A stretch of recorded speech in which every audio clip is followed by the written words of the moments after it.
নীলাভ ব্যানার্জির কাছে যাব। নীলাভ বাবু, রিপাবলিক বাংলায় জবাব চায় বাংলায় আপনাকে স্বাগত। জবাব চাইছি, কিন্তু আপনিও কি আমি জবাব চাইলে রেগে যাবেন?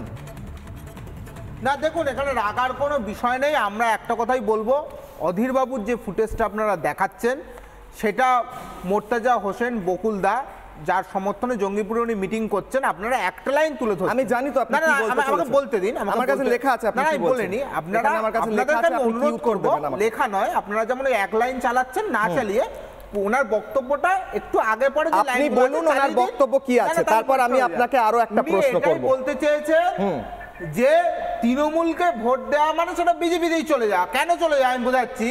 তৃণমূলের টিকিটে যিনি যেতেন, জিতেই তো বিজেপিতে যান। আজকে পশ্চিমবঙ্গের বিজেপিটাকে দেখুন না, পশ্চিমবঙ্গের বিজেপিটা একতরফা না বলে একটা কনভারসেশন করি। আসুন একটা কনভারসেশন করি। নীলাভ বাবু, একটা কনভারসেশন করি। আপনি বলছেন, উনি বলতে চেয়েছেন তৃণমূলকে ভোট দেওয়া মানেই বিজেপিকে ভোট দেওয়া, এটা বলতে চেয়েছেন উনি, কিন্তু বলেননি, তাই তো? আমরা এটাই বলছি। ওনার উনি কি বলেছেন? না উনি কি বলেছেন, কি বলেছেন বলুন, আপনি পুরো স্টেটমেন্টটা বলুন। এটাই বলতে চেয়েছেন না নীলাভ বাবু, কি বলেছেন? আমি বলছি তো, উনি এটাই বলছেন যে তৃণমূলকে ভোট দেওয়া মানে সেটা ঘুরপথে বিজেপি। না, এটা বলেননি উনি, এটা বলেননি। কি বলতে চেয়েছেন সেটা জানতে চাইছি না নীলাভ বাবু। আমি বলছি উনি কি বলেছেন বলুন না, আজকে বলুন কি বলেছেন উনি, একদম স্টেটমেন্টটা বলুন।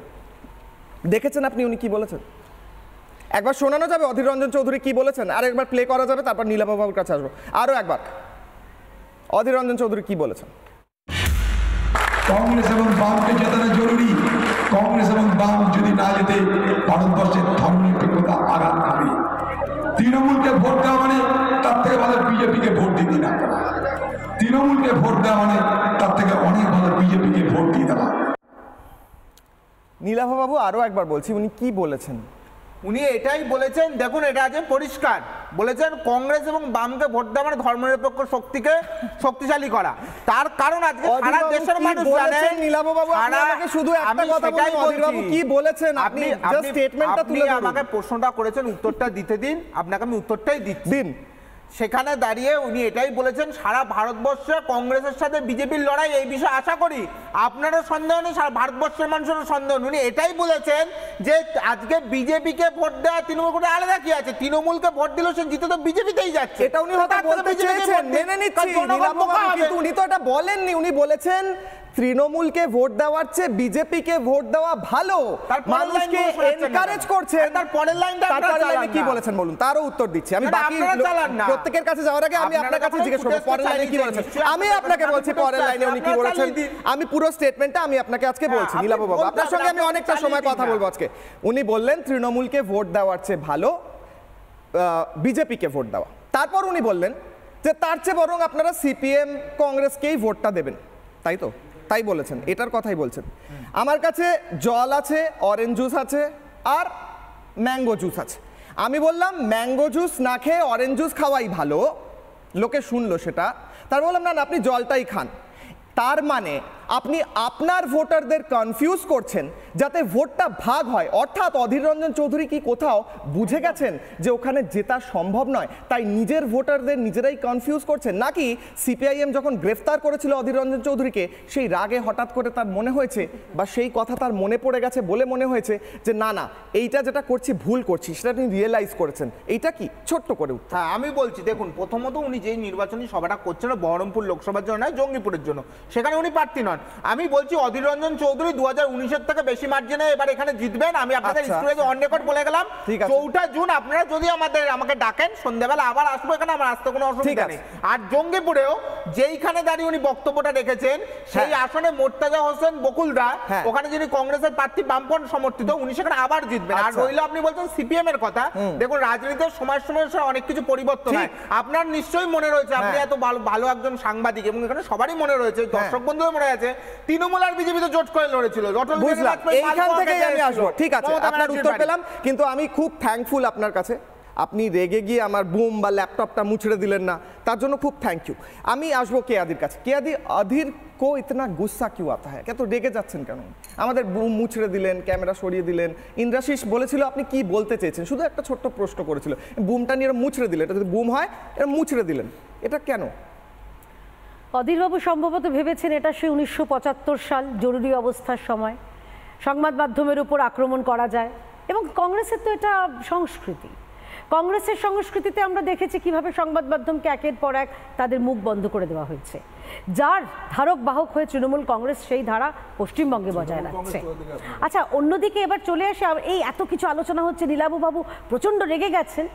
আমার একটা এই কার্টুনের কথা মনে পড়ছে, কার্টুনটার নাম হচ্ছে টম অ্যান্ড জেরি। দেখুন, টম অ্যান্ড জেরি সারাদিন মারামারি করে, একে অপরের পেছনে ছোটাছুটি করে, একে অপরকে বিপাকে ফেলতে যায়, দিনের শেষে একে অপরের সঙ্গে খাওয়া দাওয়া করে, একতলায় খাওয়া দাওয়া করে একসঙ্গে ঘুমোতে যায়। এই রাজ্যে এই জগাই, মাধাই আর গদাই হচ্ছে টম অ্যান্ড জেরি। এরা হচ্ছে টম অ্যান্ড জেরি। এদের মিলিত কাজ হচ্ছে একটাই। এক সেকেন্ড বলে দিই, এদের মিলিত কাজ হচ্ছে একটাই। এদের মিলিত কাজ হচ্ছে বিজেপিকে তাদের ভোট বাক্সকে হামলা করা।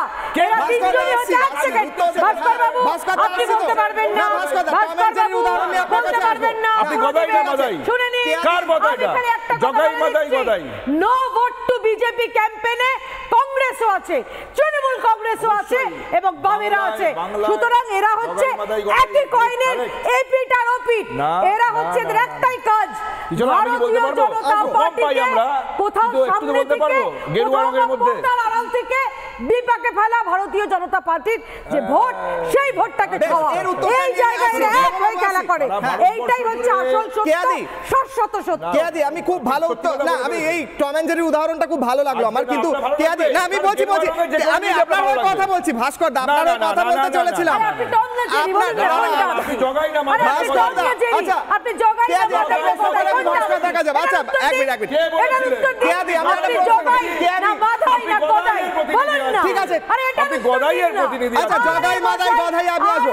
কেয়াদি আপনাকে একটা প্রশ্ন করব। আচ্ছা কেয়াদি একটা প্রশ্ন করি, 3000 কোলে অভিষেক দলে দেখেননি? আচ্ছা আপনি দেখেননি সীতারাম ইয়েচুরির সঙ্গে? আসি আমি তার আগে কেয়াদিকে আপনার হয়ে একটা প্রশ্ন করছি। ভাস্কর দা, রাহুল গান্ধী বেশ কেয়াদি একটা কথা, একটা অভিষেক প্রশ্ন, ব্যানার্জি চলে যাওয়া, এগুলো দেখেননি? একটা প্রশ্ন চাই। আমার প্রশ্ন হচ্ছে, তৃণমূল যদি এখন বলে যে যেটা বারবার মমতা বন্দ্যোপাধ্যায় বলে থাকেন যে CPM, Congress, BJP B team A team, তো ঠিকই তো বলবে এবার, কারণ অধীর রঞ্জন চৌধুরী তো বলছেন বিজেপিকে ভোট দিতে। মমতা বন্দ্যোপাধ্যায় যেটা বারবার বলে থাকেন মানুষকে কনফিউজ করার জন্য, যেটা আপনি বলেছেন একদম নির্দিষ্টভাবে বলছি, মানুষকে কনফিউজ করার জন্য আখেরে যাতে এই Jagai Madai Gadai A B C এদের যাতে লাভ হয়, তাতে ভারতীয় জনতা পার্টির কিছু এসে যায় না। কারণ এই রাজ্যের মানুষ, আমি আপনাকে বলছি, এই রাজ্যের ভোটাররা তারা জেনে গিয়েছে যে এইবার 400 পার করার লক্ষ্যে তারা নরেন্দ্র মোদীর জন্যই তারা ইভিএম এ ভোট। আচ্ছা বুঝলাম ভাস্কর দা, আচ্ছা ভাস্কর দা প্রশ্ন করার আগে উত্তর দিয়ে দেবেন, আমি প্রশ্ন করব নাকি আপনি আমার, আচ্ছা এক মিনিট ভাস্কর দা, আপনাকে প্রশ্ন করলে ভাস্কর দা